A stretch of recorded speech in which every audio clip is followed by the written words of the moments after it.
ലോകം കാത്തിരുന്ന ആ ദിവസം എത്തിക്കഴിഞ്ഞിരിക്കുകയാണ്. വേൾഡ് കപ്പിൽ ഇത്തവണ ആര് ജയിക്കുമെന്നറിയാൻ ഇനി മണിക്കൂറുകൾ മാത്രമേ അവശേഷിക്കുന്നുള്ളൂ. 2026 വേൾഡ് കപ്പ് ഫൈനലിൽ ഏറ്റുമുട്ടുന്നത് നിലവിലെ ലോക ചാമ്പ്യന്മാരും കോപ്പ അമേരിക്ക ജേതാക്കളുമായ അർജന്റീനയും യൂറോപ്പിലെ ഏറ്റവും മികച്ച ഫുട്ബോൾ കളിക്കുന്ന ടീമുകളിലൊന്നായ സ്പെയിനുമാണ്. പക്ഷേ ഈ ഫൈനലിലെ യഥാർത്ഥ ഫേവറേറ്റുകൾ ആരാണ്? ആര് വിജയിക്കാനാണ് ഏറ്റവും കൂടുതൽ സാധ്യതയുള്ളത്? ഈ മത്സരത്തിൻ്റെ വിധി എങ്ങനെയായിരിക്കും? മത്സരം മാറ്റിമറിക്കാൻ ശേഷിയുള്ളത് ആർക്കാണ്? നമുക്ക് ഈ മത്സരത്തിലെ ഏറ്റവും കൂടുതൽ വിജയസാധ്യതയുള്ള ടീമിനെ തിരഞ്ഞെടുക്കാം. ആദ്യം നമുക്ക് അർജന്റീനയെക്കുറിച്ച് നോക്കാം. അർജന്റീനക്ക് വലിയ ബുദ്ധിമുട്ടുള്ള വമ്പൻ എതിരാളികളില്ലെങ്കിലും ഏറെ ബുദ്ധിമുട്ടിക്കൊണ്ട് തന്നെയാണ് അർജന്റീന ഇവിടെ വരെ എത്തിയത്. അതിൽ കുഞ്ഞന്മാരായ പല ടീമിനോടും അർജന്റീന വിറച്ചു എന്ന് വേണമെങ്കിൽ പറയാം. പക്ഷേ തോൽക്കാൻ മനസ്സില്ലാത്ത അർജന്റീനയുടെ പോരാട്ട വീര്യത്തിന് മുന്നിൽ എല്ലാ ടീമുകളും പരാജയം ഏറ്റുവാങ്ങി. ഒടുക്കം വമ്പന്മാരായി വന്ന ഇംഗ്ലണ്ടിനെ മുട്ടുകുത്തിക്കും പ്രകടനമാണ് അർജന്റീന നടത്തിയത്. അതിശയ പ്രകടനം നടത്തി അർജന്റീന വേൾഡ് കപ്പിന്റെ ഫൈനലിലേക്ക് ടിക്കറ്റ് ഉറപ്പിച്ചിരിക്കുകയാണ്. പരിശീലകനായ ലയണൽ സ്കലോണിയുടെ കീഴിൽ അർജന്റീന വലിയ മത്സരങ്ങളിൽ അസാധാരണ സ്ഥിരത കാട്ടുന്ന ടീമാണ്. പ്രതിരോധവും മിഡ്ഫീൽഡും തമ്മിലുള്ള ഏകോപനം അവരുടെ വലിയ ശക്തി തന്നെയാണ്.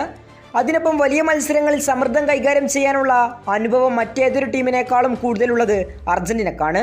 പിന്നെ മെസ്സിയുടെ അവസാന ലോകകപ്പ് മത്സരം എന്ന വികാരവും ടീമിനെ അധിക പ്രചോദനമാകും. അയാൾക്കു വേണ്ടി മരിക്കാനിറങ്ങിയ സൈന്യം അവസാന നിമിഷം മുട്ടുകുത്തില്ലെന്ന വിശ്വാസം ഓരോ അർജന്റീന ആരാധകർക്കുമുണ്ട്. അതുകൊണ്ട് ലിയോ മെസ്സിക്കായി അവർ ഈ മത്സരം വിജയിക്കുമെന്ന പ്രതീക്ഷയിലാണ് ഓരോ അർജന്റീന ആരാധകരുമുള്ളത്. ഇനി നമുക്ക് സ്പെയിൻ ടീമിനെ കുറിച്ച് നോക്കാം. പരിശീലകനായ ലൂയിസ് ഡി ലാ ഫുവാന്റെയുടെ കീഴിൽ സ്പെയിൻ ടൂർണമെന്റിലുടനീളം അതിശയമായ പ്രകടനമാണ് നടത്തിയത്. ആദ്യ മത്സരത്തിൽ ക്യാപ് വെർദെയോട് സമനില പിടിച്ച സ്പെയിൻ അതിനുശേഷം മികച്ച പെർഫോമൻസ് ആണ് നടത്തിയത്. വേൾഡ് കപ്പിന്റെ സെമി ഫൈനലിൽ വമ്പന്മാരായി എത്തിയ ഫ്രാൻസിനെ അനായാസം തകർത്തെറിഞ്ഞുകൊണ്ടാണ് ഫൈനലിലേക്ക് അവർ യോഗ്യത നേടിയത്. മറ്റുള്ളവരിൽ നിന്ന് സ്പെയിനെ വ്യത്യസ്തരാക്കുന്നത് ബോൾ പൊസിഷൻ ഗെയിമിംഗ് തന്നെയാണ്. പന്ത് കൈവശം വെക്കുന്ന ശൈലി, ഉയർന്ന പ്രസ്സിംഗ്, മികച്ച പ്രതിരോധം എന്നിവ തന്നെയാണ് അവരുടെ പ്രധാന ആയുധങ്ങൾ. യുവതാരങ്ങളും അതിനിടയ്ക്ക് കുറച്ച് പരിചയസമ്പന്നതയുള്ള താരങ്ങളും തന്നെയാണ് സ്പെയിനിന്റെ ഏറ്റവും മികച്ച കരുത്ത്. ആശാനായ ലൂയിസ് ഡി ലാ ഫുവാന്റെയും ശിഷ്യനായ സ്കലോണിയും തമ്മിലുള്ള വീറും വാശി നിറഞ്ഞ പോരാട്ടത്തിനായിരിക്കും നമ്മൾ സാക്ഷ്യം വഹിക്കാൻ പോകുന്നത്. ഇനി ഇരു ടീമുകളുടെയും ഹെഡ് ടു ഹെഡ് നോക്കിയാൽ ഇരു ടീമുകളും ചരിത്രത്തിൽ 14 തവണയാണ് പരസ്പരം ഏറ്റുമുട്ടിയിട്ടുള്ളത്. അർജന്റീന 6 തവണ വിജയിച്ചപ്പോൾ സ്പെയിനും 6 തവണ തന്നെ വിജയിച്ചു. 2 തവണ മത്സരം സമനിലയാണ്. ചരിത്രം ഒരു ടീമിനും മുൻതൂക്കം നൽകുന്നില്ലെന്നത് വ്യക്തമാണ്. മത്സരം എങ്ങനെ പോകാനാണ് കൂടുതൽ സാധ്യത? ഈ ടൂർണമെൻറ്റിൽ ഏറ്റവും കൂടുതൽ തവണ ബോൾ പൊസിഷൻ കൈകാര്യം ചെയ്ത ടീം സ്പെയിൻ തന്നെയാണ്. അതുകൊണ്ട് മത്സരത്തിൻ്റെ തുടക്കത്തിൽ തന്നെ സ്പെയിൻ മധ്യനിരയിലൂടെ കൂടുതൽ സമയം പന്ത് കൈവശം വെക്കാൻ തന്നെയായിരിക്കും ശ്രമിക്കുക. അർജന്റീന പ്രതിരോധത്തിലേക്ക് ആദ്യ മിനിറ്റുകൾ വലിഞ്ഞുകൊണ്ട് സ്പെയിനിനെതിരെ മാരക പ്രസ്സിംഗ് നടത്തും. അതിൽ നിന്ന് വോൺ ചെയ്യുന്ന പന്തുമായി സ്കലോണിയുടെ സ്ഥിരം ശൈലിയിലൂടെ കുതിക്കും. നിലവിൽ മധ്യനിരയിൽ സ്പെയിൻ്റെ സർവാധിപത്യമാണ് കാണുന്നത്.